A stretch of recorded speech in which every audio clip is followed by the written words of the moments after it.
Baïbi politique était et bah jamais Kabouni va te gagner des pèses dans le yenge na bango pour parti moral le yenge ko des pèses na ibité parce que besoin défendre le pouvoir na bango qui est doté dans la république abimi na libu des pèses hein eza malamu eza mabebi stoza ko te besoin des pèses non retour au Rwandais au pouvoir la vie du président est en danger bien-aimé ça dadinata lelo tokofongola thème na biso na évangile Robino Mundibu na thème nango miso na miso ona ozwa pende belete no simbe belete na vexe essence kalamba in États-Unis évangile Robino elobini okomatanga yes lelo okomatanga lo badali avance Ayez! Tous s'abonner massivement na Cultura TV. Cultura TV, okozala jamais déçu. Awa na Cultura TV, okozwa ba théâtre ya bien, okozwa ba émission ya bien, okozwa ba film ya kitoko. Papa mama bana bovandi. Awa nezesika tozolo be la culture. Ya biso ya monde entier ezotambola ndenge nini. S'abonner massivement na Cultura TV. Oya koteleme la Cultura TV. Oya koboya ko s'abonner yaya. Ah. Mbeli eza wapi ko na bimisa muto michopo. Libange eza wapi ko na panza ina tobola elisu. Siko lichete eza wapi muto ya koteleme la Cultura TV na kata eloko. Bonjour, bonsoir, fidèle internet, ça dépend de l'heure à laquelle vous nous suivez de partout. Le plaisir est pour moi de vous savoir nombreux en train de suivre votre page magazine Parlons Vérité. Nous avons le réel plaisir aujourd'hui de recevoir pour vous un homme de Dieu, un serviteur de Dieu que vous aimez tant, que vous avez beaucoup d'estime envers lui. Lui, c'est qui? C'est le prophète Ngefa. Avec lui, nous allons comme ça parler de toute la réalité qui se passe actuellement dans notre pays. Nous allons parler de... Il va se dire en ces lieux. Là, j'ai dit déjà bonjour au prophète. Bonjour Nzambeya Pambola yo Kola Pambola pe télévision ya Ndeko Flori le kuma sande zonge pane meto banana Nzambe tata na lola to pamboli yo lisusu na tango malamu tika ite émission to sa molimo sata kamba biso sunga biso to lo babo solo ko te pa bo solo na kombo na Yesu Masia amen. Amen. Waneza kibongo libondeli ya prophète. Prophète sans plus tarder, je me que tout banda déjà sur point où ils a actualité ils ont les actuellement en Canabiso tout au long de l'émission tout le belo ils ali politique tout le belo ils ali religieux et la réalité nous sur les Kanamboka. Ouais, je dis un grand merci à papa Freddy Nyang depuis France ainsi qu'à maman bébé Lobilo na ville Parisie donc Waneza stafo balandara biso stafo ba senga biso vraiment prophète donc prophète question nanga liboseza tongito ba quel est l'avenir quel est l'avenir de la coalition Cash FCC par rapport à des situations de Jean-Marc Kaboun? Bon, nous avons besoin rapport à FCC na Cash par rapport à Jean-Marc Kaboun. Nous avons besoin na FCC na Cash na INC. Hein? Balandangai. Kola Pambola yo. Frère, partout dans le monde, les ennemis basangana kesika mokote batamuseloko esimbakate. Toyebi Cash, quand on parle de cash, c'est PPRD. PPRD, on parle de FCC, c'est PPRD. Quand on parle de cash, on parle de IDPS. IDPS n'a PPRD, n'a jamais, les ennemis. Pendant plusieurs années. Hein? Quand on prend Kabila, on prend Tshisekedi le père, bazaki benemi. Oyebaki Kabila, Tshisekedi le père, bazaki muto kangelanga mutu ya Kabila boyana ya pesembo. Hein? FCC na Cash bazalaki ba vrai opposant hein IDPS na PPRD alors to kamata sous FCC na Cash na IDPS bazalaki ba vrai ennemi parce que Kamere a outi na PPRD hein il faut ba to ba beloko oyo quand on dit grosso modo to kamati PPRD to kamati IDPS Tokamasi NRC, INC, ce sont les ennemis. Baza ba ennemi, mais nazoka moi de ba ennemi misato. Basangani, basali coalition. Coalition ba ennemi entre ba ennemi Robimani. Voilà la conséquence de la République du Congo. Oh ils ont passé parce que ce sont les ennemis. Basangani, batamusamboka et kosimba mukolo moko te. opesi ngai lisusu deuxième likambo lobi avenir na bango. Non, Kabila il est malin. Kabila a pendu déjà FCC, a pendu IDPS contre INC. Déjà ici. Mais maintenant, Kamere va sacrifier Kamere. Kamere, il est sacrifié. À la politique, c'est comme ça. Il est sacrifié. C'est fini. Même Basali INC, mon sous-sport, mais INC, Kabila, il y a Kamere, et côté Kalakaka, ennemi na bango. Ils ont accepté FCC, na Cash, na INC, baza déjà, il y a Kokabouane. Tozongi ya mibali. Oyebi Nzambe a côté Nzambe, papa.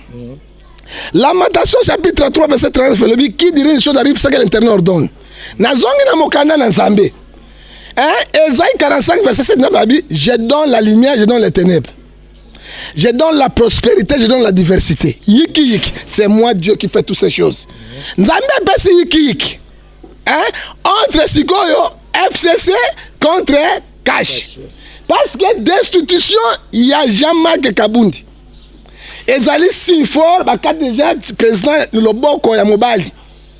Bakati pe président Loboko ya Mobali, atika na lokola mwasi na lokola Mobali a contenir te. Pourquoi? C'est que Jean-Marc Kabundi to bisa bango ba politique moko ya lièvre. Ba ebi politique te. Et Jean-Marc Kabundi va tenir des pèses dans le yenge na bango. Pour parti moral le yenge ko des pèses na ebité. Parce que besoin défendre le pouvoir na bango te. Qui est ton tête dans la République? Abimina libumo de pèses. Eza malamu za mabebi stoza ko besoin de pèses te. Ba lingi ko protéger yango te. Est-ce que Jean-Marc Kabundi abosani kazali majorité présidentielle? Est-ce que Obike Kashi azali majorité présidentielle? INC azali majorité présidentielle? Pesanga lo sa côté. Losako mbwa sui mbwa omoni mbwa zo so moninga mbwa mais so omoni mpukwa comme kolia nyao makambo bebi mpukwa le nyao makambo bomba eloko ba Jean-Marc Kabundi ba politique moko ba ebité au contraire le kola Tshisekedi a na pouvoir c'est lui le chef de l'état ezala mabe ezala malamu ezala INC ezala INC ezala FCC na Cash ba majorité présidentielle. Tango ya bani ko teme babango na ba motion wana et comme il y a comme mouton noir. Na kata mouton noir qu'est-ce qu'on pourrait faire? Il faut ba écarter. Yango moni ba écarter ça montre quoi? Et s'il pour na IDPS. Parce que Jean-Marc Kabundi mutane ko tia bango moto likamoso mabe so ngi ko sale maboy bango bakangi yango baso bangaye en fort la bango ko la kei c'est fini pour na IDPS. Mais prophète par rapport il y a une cohérence réunies entre FCC Cash. N'habitez pas il y a ba responsable et il y a les deux côtés. De l'autre côté on voit l'ancien président Joseph Kabila et puis de l'autre côté Tomoni Félix Tshisekedi. Responsabilité na bango zanini par rapport à incohérence wana. Responsable bango o ya autorité morale ou pas autorité morale. La carte autorité morale et FCC est puissant parce qu'ils ont contrôlé tous les deux chambres. Ils ont contrôlé tous les gouverneurs provinciaux. Ils ont contrôlé tous les présidents parlement provinciaux. Donc ça montre que dans FCC, Kabila il est fort parce qu'il contrôle tout. C'est Kabila qui dirige. Qu'il a un mot à dire. Parce qu'au moins la démocratie, il faut mériter, la responsabilité de la si on dit démocratie, il y a un principe, la loi et le principe, il y a la démocratie. C'est comme ça. Il y a un monde Cash, le gouvernement contrôlé parlementaire, Azan a deux chambres, Azan majorité, il est toujours faible. Il y a un monde bazo longola batone souka. So comme il kembe telemi papa bana bazo kwea ye baba officier maman na bango. Siko ko balongo Jean-Marc Kabundi bazo officier ce président. Bazo officier ce président na dossier à caméra bokeba. Na dossier à caméra bazo luka président, c'est fini. Tête azali ko bloquer bango na parlement, c'était Jean-Marc Kabundi. Le collège Jean-Marc Kabundi déjà accueilli, maintenant Paris n'a pas gagné, maintenant il cherche la tête de président. Il faut président Zala Makasi, président Fungula Misunaye, parce que Mabe Ezali Liboso, départ de Jean-Marc Kabundi, Ezali départ encore fort, Ezali Nini va déstabiliser déjà IDPS. Ouais, Kendegit. La force reste à la loi. Démocratie n'est pas principe. Ouais, le Parlement. Jean-Marc mais non, par rapport à l'analyse sur ça, s'il faudrait peut-être qu'on réveille nous quand il y a Cash, qu'est-ce qu'on Cash est organisé. Cash ne sont pas organisés. organisation ya kashika wewa so il kamera ba time na barabara ba kene ba parlement ça non-sens hein la démocratie c'est la tête débat d'idées faut pas y ba qu'est-ce net OK Jean-Marc Akei mais maintenant qu'est-ce qu'on pourrait faire pour te défendre le président même coalition ezali président bimini de pes président bimini de pes stratégie ni ba osala ouais gazo a dit pom ne makamasa ouais na habité Boujima ipina na ibite na ibi pina boujima ite na ibite il croit que ouais zamba te papa hein ta la moto ya bomba mala kibino maele kabila kana bomba la kinga kata zo kikete bino ali soabu hein lui non c'est rien ale kibino hein ba doit stratégie hein au moins deuxième stratégie ba s'organiser bistorobi non au retour au Rwandais au pouvoir botia kabisu na boloko soko lobi boluki bisu makambo likambo te nzambe pa kosuki sabino ezo banga boloko te mais boloko c'est pour parce que lobi tembo ngo kene ndengeni oh nga na solo besa na normalité et ça normal je défends belle partie na ngai République du Congo na fini président na fini mototé je dis les analyses qui sont réelles le président en danger likamba ba Rwandais wana likamba ba non retour au Rwanda ta libanga se beti moto na molisi ko leli yo na beti ne libanga na tangi koma moto Rwandais bazali bate mais na ebité oh tinga na ba Rwandais bazate so yebi okyo na moni pele mo Uganda dato kipeto so ba Rwanda papa so mais Uganda parce que na ko bani yo Rwanda za tanga lo Rwanda mo na pouvoir tanga tanga Ruberu azanan tala Ruberu ta gaga même face ça nani na bina tunio ezali nini te na bibi na chef te boza des articles na bino outrage envers le chef Robert la chef la bino la chef na ngaite.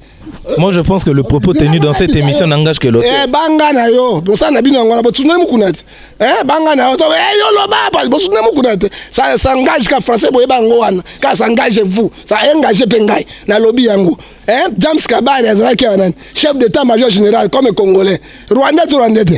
Faut dire la vérité et là on est aux bang papa boloko kuna bato ba vivre Mandela ça il 27 ans de pouvoir abimaki OK yoka mabena bino ba congolais na mbelonze momoko ya ba Zulu asi monanga de Mandela asi kuwe asi nekamunana balobi bona na oyo bo mama expliquer nga boy ata apartheid yaki Mandela ala chakiliti na été même azalaki na boloko azalaki nzembo yango bayembela yango azalaki na liti na te abima comme président de la République soki yo bundeli mboka na ote mboka ezokene mabe on cherche la tête du président.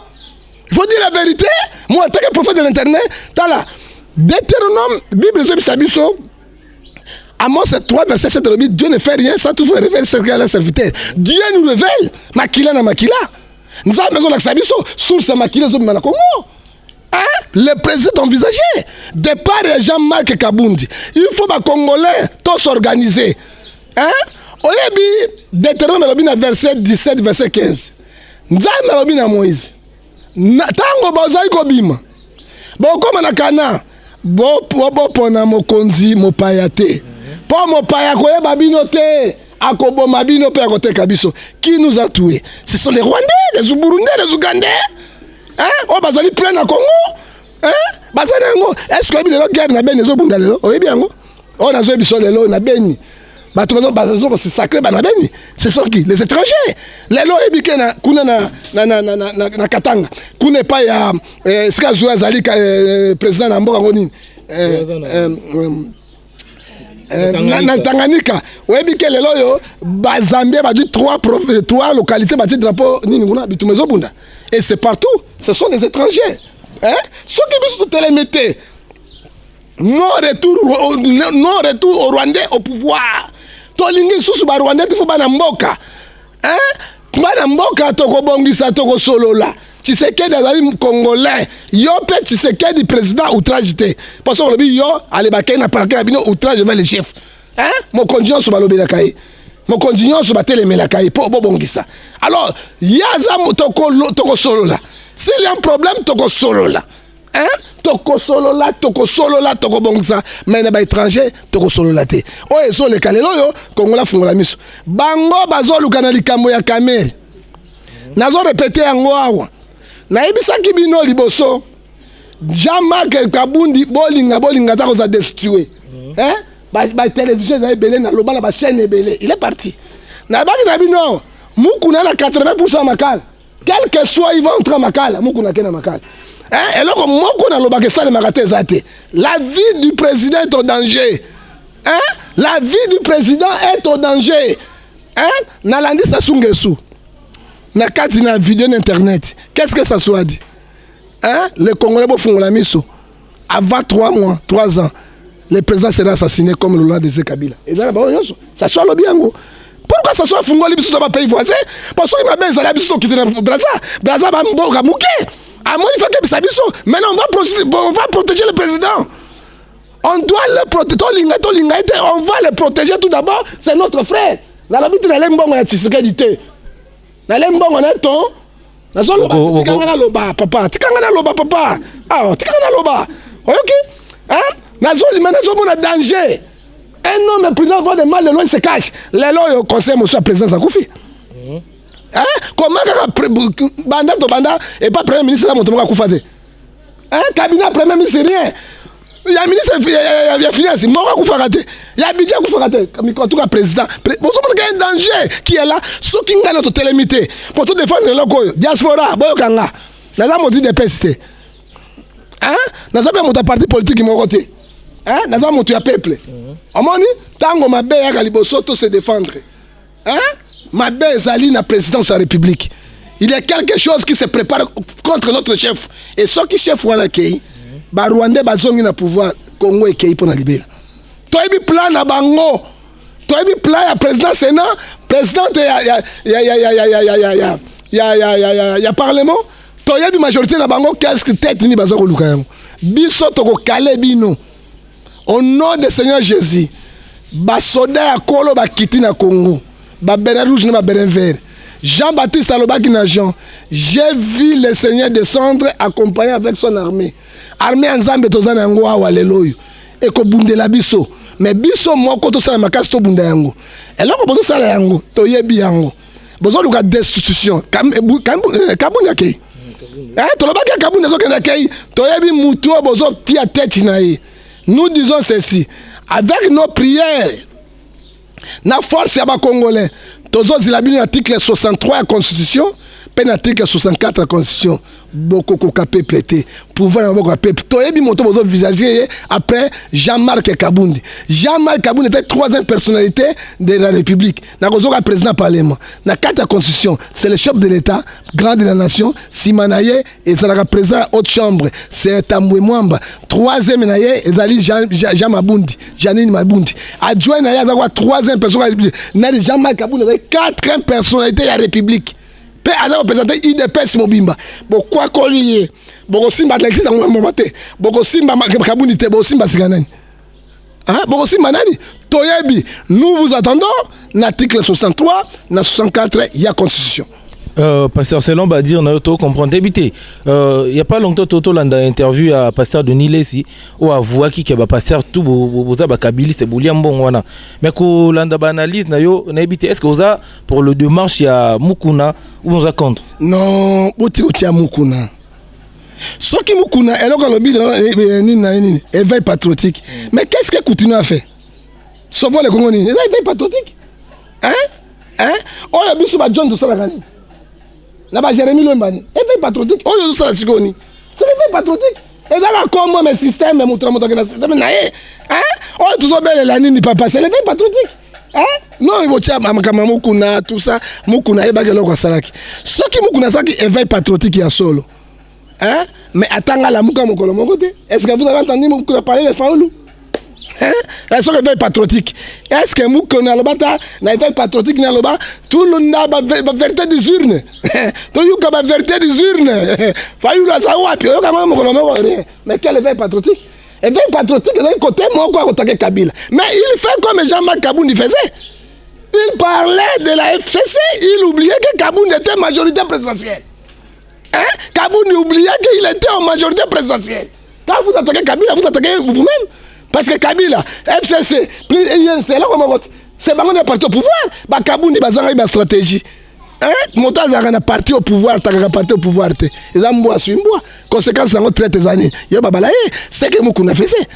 Ce que avec patriotique ya solo oyo aza kosala yango il fallait obana lamuka il fallait lobela lamuka alobela lamuka ta mokolo mota faulu mokolo moko te atanga ta bakoma bemba mokolo moko te et bango tu bakambaki mboka oyo voilà la conséquence il attaque Kabila il oubliait que Kabila avec Tshisekedi ezali pata maman moko. Mais c'est ce qu'il avait dit alobaki ako simba penda côté cacheté parce que Cash a dirigé na FCC avec Kabila na Tshisekedi ce sont de même personnes. Il fallait la vérité montazo diriger mboka nani alobaki yango te papa to la na mukuna bien mukuna yeko take côté moko évêque patriotique na côté moko il oubliait que évêque patriotique na Kabila na Tshisekedi na INC bazali lokobo moko c'est que Jean-Marc Kabundi a fait destitution ça que Jean-Marc a mis que sur Kamousou pas prison. Moi je vous dis bako destitution sur Amérique alors moko pas et c'est pas si bango te prison parce que c'est eux so comme on ta perdre ministre il y a justice et si ba sakana kana ministre de justice te patron pas ministre de justice comme président so ba kaite c'est lui qui donne l'ordre à la cour constitutionnelle même la cour constitutionnelle azana cadre exclu na cadre ministère de justice so on perd de ministre de justice on perd de défense nationale on perd de intérieur et c'est fini. On perd de diplomatie ici. Donc croyons-nous aussi na ba rumeur sur qu'il a qui automonaki batu ya FCC Wanda déjà ko annoncé destitution à président de la République. Mais na lobby kaka Jean-Marc Kabundi a lobby bola nanga nan. Jean-Marc Kabundi oyebi la Bible est claire et là ko ngi ba sala moninga te ko sala yo mo. Kaka mikambo alobaki ka dénoncer ba 7 millions pas ba destituer. Mais Mabunda président akei kosala meeting na Londres bande kona ngai toza wapi kongola bola mukako na longo beta tukabishi na longo ta chapeau ngwa bangwa tatukabishi na boke ta chapeau ba kongola bozo kende wapi ba kongolais bola muka même Mabunda telema ki président Mabunda a condamné ki président le kosala yango te publiquement a on audace on était pour la président le bac vérité depuis que mon FCC a fini qui président de parlement a sangi pardon bati qui a côté prison mais Jean-Marc Kabundi a bika likambo ya muke et ça bika moi grave te ba de sujet pour nani deux poids deux mesures to l'axasiko nani bezo kamamboka c'est l'FCC vrai patron ya mboka c'est FCC parce que basimi ba institution république ndeko nanga soki to fungoli misote otobenga zela mokomboso azanga mokila wana bakunga sike bimba ndeko nanga eza somo nyama nyonso ana mokondo soko pesenga babange fa lo sako balo pesenga lo sako ata ngombe ya munene atonda munene ninganaka te kaka mokila nde ninganaka oyoki FCC baningisa mokila na bango bana plan B mais plan B na bino bokase bana poso nguba boko zinda boko bolololo congolais Bible zo bisabiso verset 5 verset 14 toi qui dors réveille-toi Bible dans Josué chapitre 1 verset 8 bozwa courage botelema à l'intérieur combattra pour vous les pays est en danger je dis en tant que prophète de l'internet botika ba distraction na bino ya IDPS ya pam mboka mabe quand pas de pays est en danger on envisage directement le chef de l'État mon condamné est un chef de l'État. On doit les protéger dans nos prières. Parce que on a plan de bango. Papa, balingue élection le 23 2023.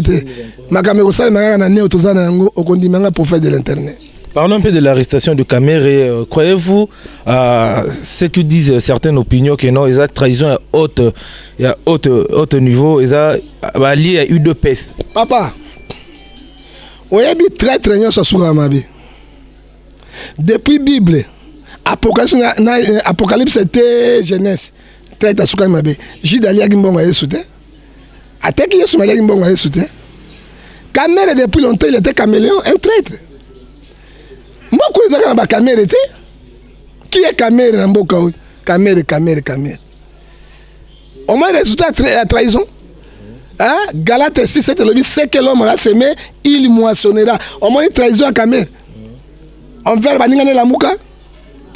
Trahison à Kamere. na kati ya corps ya Kenya. Trahison ya Kamere. Yena Kabila. Et apporter les lois. Traître à Soukara Mabe. Et puis deux, namoni Kamere atangi bato nyonso. Na bato wana nyonso, pas avocat. Biso sa cour avocat mais toi na sagesse to sami sakamako. Soki batangi moto na kati ya mafia.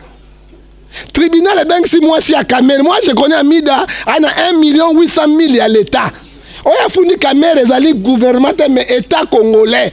Ba avocat État congolais za yona ngale fundi Kamere. Kamere bakangi na babe ngona ni détournement za ni kanyaka maele mabe muibi. Lingale lobby yango boy. Na mon lobby na RFI. Kamere zo tourner, je ne sais pas pourquoi j'ai fait 40 ans, 40 jours dans les prisons. Mais tu as fait 40 jours dans les prisons parce que tu as volé l'argent de l'État, monsieur. Tu as détourné l'argent de l'État. Comme pas l'argent de l'État, tu as détourné, tu as volé au Yibi, mon l'État, Azokam. Très arrogant. Très arrogant, très orgueilleux. Kamere pas besoin de dire, je vais mettre le feu dans ta maison. Bien, on a fait, Kamere.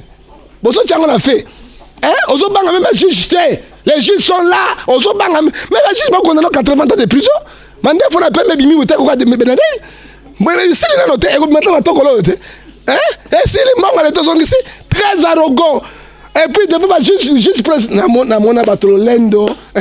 Alors moi tu ne sais pas je suis pacificateur monsieur Kamere. Tu es pacificateur de quoi? De Ngoto Bobo? Pacificateur de quoi? De Pelengeno? Pacificateur de quoi? De Fumangani? Vous êtes le roi de Fumangani? Pacificateur de quoi? Tu as volé l'argent de l'État? Très orgueilleux. Tu ne sais pas moi je suis pacificateur. Pacifianan. Kamere pacifianan. La habitation pacifianan. Pacifianan. Devant le tribunal, regarde l'orgueil. Monsieur Kamere. Le pays appartient aux Congolais. Le pays n'appartient pas au Burundi parce que vous êtes un Burundais. Ndekona za député na Burundi. Il y a mère père. Masarote a cousin. Ndekona même père. Autant que ça quand même non. Aza député pas Kuruziza. Aza député maman moko tata moko. Ye député na Kuruziza. Yo posali directeur cabinet. Mais si on peut pas la ça nini. Parti Fumangani abeti na Congo Fumangana abeti na Burundi. Qui trompe qui? Tika arrogance na yo, basaka na juste blague tu joues avec le fait. Au moins il va pas na ba magistrat na batu mabe. So ka tombe la on a qui 100 ans de prison. O leli o golela dala. Masuba ya rouge. Ouais, masomo dans meli antibiotique. Au moins masuba asuba kanango. Abi azoka na vice-président regarde papa. Moto zo kawana oto benga ministère public, c'est procureur général de la République. Un procureur, il peut juger le chef de l'État. On ne blague pas avec les faits. Nzambe liboso la justice yami balé bango wana. Mais ozo sakana bango. Il ment. Azo ba procureur azo mentir. Oyebi Kamere osuka mabe. Papa pesanga lo sako. Le sac au prophète. Le fundo ya njinje suka kana kombo. Oyoki blague avec le peuple congolais. Et c'est que tu oublies. C'est que vous oubliez. On a likambo ya Jaman. 100 jours et banni la noté. Accusation à 100 jours. 57 millions on va détourner. On a ndé moi likambo ya Jaman. Il y a Jaman. Mais oh yo si mari gestion et bimi la noté. Et bimi la noté ekoya okosuka boni. Tala ba congolais. Na mona qui président Omar Béchir. Un président arrogant. Ouais, ça a défié contre les États-Unis d'Amérique. Tant que Sambisa, il était calme. Akangi Maboko, il était calme, mais Kamere très arrogant. Au cas où on a sous pacification, il y a PPRD, ou bien il y a même à la tribune, il est toujours orgueilleux. Zong Sambonga Bato. Zong Sambonga, il y a Congo. Ok? Alors, dossier, on a papa. La Guadeloupe, sur Kamere, a déjà sacrifié, c'est fini pour Kamere. À attendre, peine à Kamere, on a 20 ans, il coloti 50 ans, 80 ans. Parce que peine n'est pas beau, il a 20 ans. Mais un procureur, le ministère public a proposé 250 ans, il y a prison. Mais il y a et puis il y a un cas sur la trique mandefu, il y a un mandefu. Mais c'est évident Kamere. Mandefu dans mon tala. Bah jeune belle basu qui pembe, bah mikolote. Bah jeune bala dans chapeau minimum libandien, ce sont les petits jeunes. hein motali suki pembe na motali bandi mokolo ebani te mais biso ebaka liboso soko moni mota suki pembe na libandi mokolo ewana mais lelo okomona mwana 20 ans suki nyonso pembe hein okomona petit moko ya 25 ans libandi ya gaya hein neti petit nanga directeur technique nanga Remi hein il est très jeune maman na libandi na mutu hein ozomona donc libandi na mokolo na mwana muke ebani suste tika ko grimacer bato parce que posa na biso zani monsieur Vital Kamerhe na bato nyo atangi même conseil spécial président bodong sambongo ya l'état bodong sambongo ya l'état en a besoin mboka et développer na mbongo na bango mais ko détruire mbongo ne bo détruire boye hein eza malamu te tala on a rebiso yango prophète s'il faudrait peut-être parler parler qui a Denis Dessé ouais bon dans l'exango terre na ebisa bino na vie faut bato ba reconnaissant ba passer nyos de satangi bango c'est Kabila na lesa bango mbongo yoka ba soni ba nani ba Denis nyos ba lobaka ba tepe mampia yoka ba lobaka tango batuni ata mokuna abi bawanga na te biso tutolia mbongo tolia pe balia biso ba témoin biso zo mbongo to simba bazo kota okabula 7 pasteur 8 pasteur OK pe na ibisaka bango na ba pasteur bozona na ba escroc hein na tozaki na seka tango kakenza zo finga mosengo kakenza azali président qui se Sonia comme Sonia azalaki mukuna azalaki Denis azalaki tibiama pe azalaki bango tu bazalaki bino ba pasteur bazali loba na edisi bino bozona na batoy hein 7 500 000 ezalaki na biro mukuna bakabolaki ya kwanga na Kabila lelo je affirme ngo papa na lobaka makambo na réel comment on a dit bon matin na un homme de Dieu na zoloba oyoki hein papa soko moni ngando hein soko moni ngola bimi ngando zo bela ndima ngolo parce que ngolo na ngando bazana sa mai na zo biso za profanité na ibi batuwana ngana za pe avec OK na nurse na zali avec il faut faire attention aux ali bossa mutu mukete soko zo kaza passer une émission hein monsieur yo on sa émission ba kakenda ba soli papa mbaboy hein parce que ezali venu nanga hein faiblesse nanga na lingi batone au sana binobo nazali évêque parmi 12 17 évêques oyo to siège au conseil de la république ya l'église de je suis nazana kati na kola so carte ngai hein so nazo loba ete na yebi bato wana monsieur na yebi bango hein bazo kabula mbongo epa mukuna mbongo epa Denis mbongo epa Soni mbala makabila zo benga makabila masu bamboa amona ki bango bato or ke bango bato ke na komo ba pasteur oh moi ba kara minene ba tipa minene banda kwa minene bazo somba mbongo yotake pa église Kabila mutazo pesa bango et mission na biso yakini ni to take église catholique comme Monsengo azalaki archevêque OK Denis sakatili kamono mais ba likamo ba chaîne nyonso bozali ko ndimanga te ba okili kama Denis iti la vérité ba yebi ba liaka hein les futa ya traître yango wana nasuki wana je pense que tout le monde déjà ko chité na émission na biso mais ngena te nanto ngena na yeba est-ce que le loba kinoa ba ko loba za fier ou ba fier na gestion ya président de la république te ba satanda ki yo poza kinoa ngala utambandaka hein yo ndo botamia okolia nazo kalingala na yo hein so ba makambo avec c'est pas ironique, je peux dire alors qui favorisme. Jacques chapitre 2 verset 9. Qui favorisme, fanatisme, nous avons besoin de concept comme agresseur. Gestion en Mboko. Dollar comme il en a 19 500. Aucune agence va tenir Lyon en dollars, ou bien euro, va payer ça en francs congolais. Na tonine.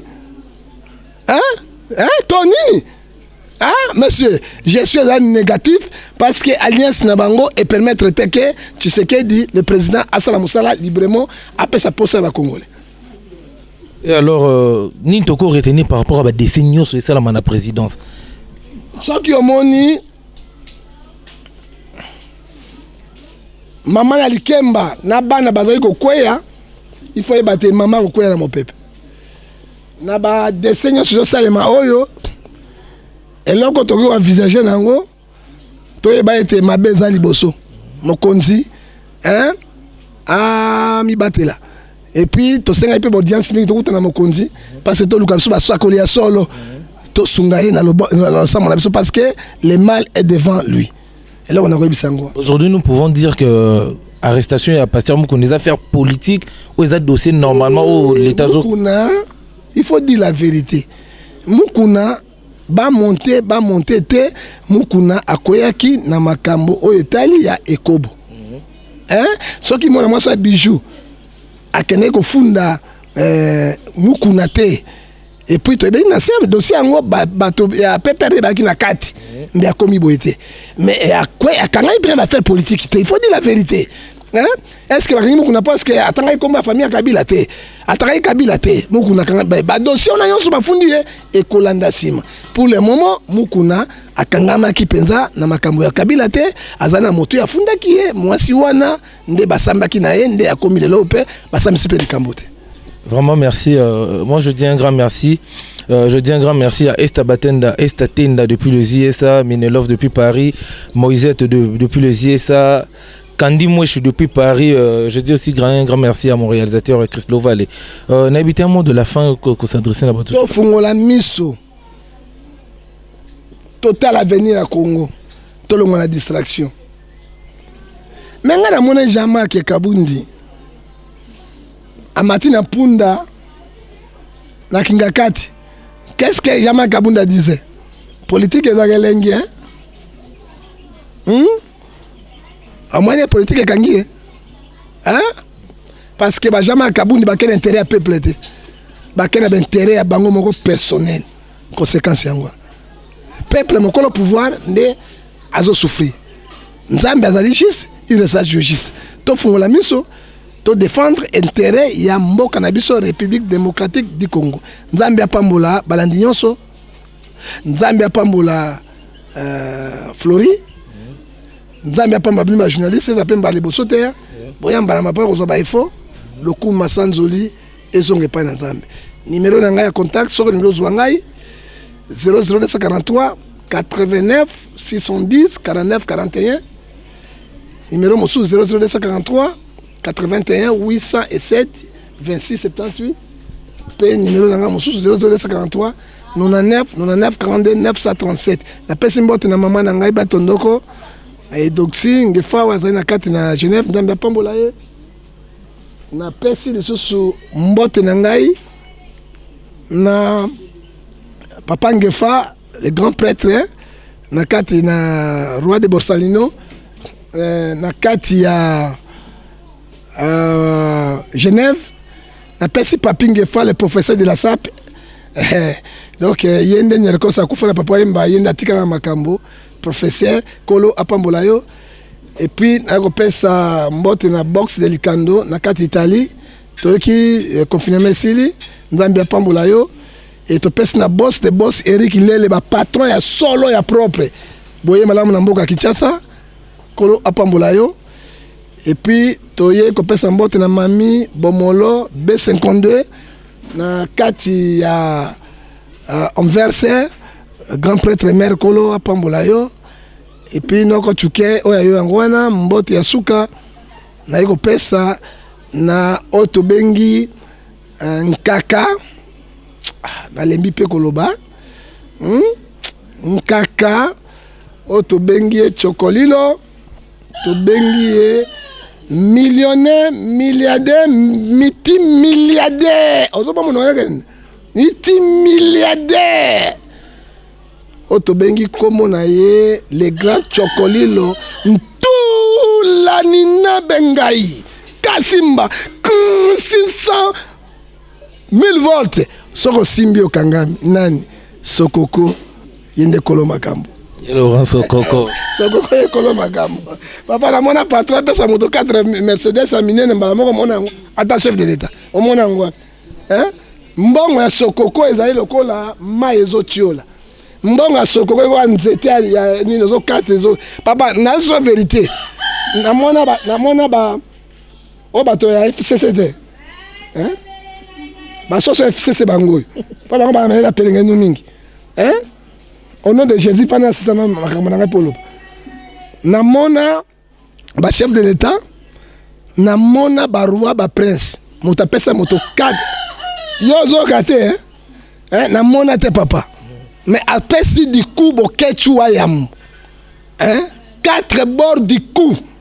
Ezala gâté. ni partout au monde. Mais ngai solo kamu ngai mikolo zo ya nata mona jet boka moite nata mona na jet na papa ko Yesu bo evangelo na kei mikili grâce à Laurent Sokoko grâce à Laurent Sokoko tout la nina bengai 6600 volts. Merci. Moi je dis un grand merci à Darwin Kial, à Ciseaux d'Or depuis Toulouse, Nzouzi Nzoïman à Lyon, sans oublier Papa Gabi Lembo, na vers Torsi Babi au Pessi, aujourd'hui donc au Pessi Lelo, aujourd'hui Lelo et le Kouner Marambela l'a raté. Papa Gabi Lembo na vers Torsi na Pessi Mbote. Je dis aussi un grand merci à Ono Licolo Fader à Paris, sans oublier Exotique Bengazi, la Savini sur Orge, Maman Bijou de Paul Kamisapi, Papa Maman Bijou de Paul Kamisapi Soukali, Docteur Tournesol, sans oublier Toutou Monde de Saint-Valentin, ainsi que Edambo Mobali à Tantine Bibiche Makela na Aubervilliers, sans oublier Christelle Yabadinganga. Et je dis aussi un grand merci à celui qu'on appelle mon vieux Siro Lucas depuis Cape Town, sans oublier staff nanga tout à Cape Town na moni bongo wana moni bongo vient nanga Siro Lucas na moni bongo maman charmante o asimbi motem papa Siro Lucas. Je dis un grand merci à Candy Mweshi, je dis un grand merci à Patricia la Quinoise, sans oublier Nana Aliana Gloria depuis Cape Town, sans oublier Abigail Kitoko, Darveline La Fraise depuis Paris, mon ami Arnaud de Sadam et l'international Babi Kalamingte, Toko Zelakayo, une équipe nationale au Sala, et c'est Ngoya Bakinois. Je dis un grand merci à celui qu'on appelle Joyce Lusala depuis Paris, sans oublier ma grande sœur propre, donc on allait là être Babi Bongo Stella Matungo Mathias depuis Chicago. Donc un grand merci Nabino Toubo, s'abonner massivement à la chaîne Nabiso, Bozala vraiment de citer. Merci.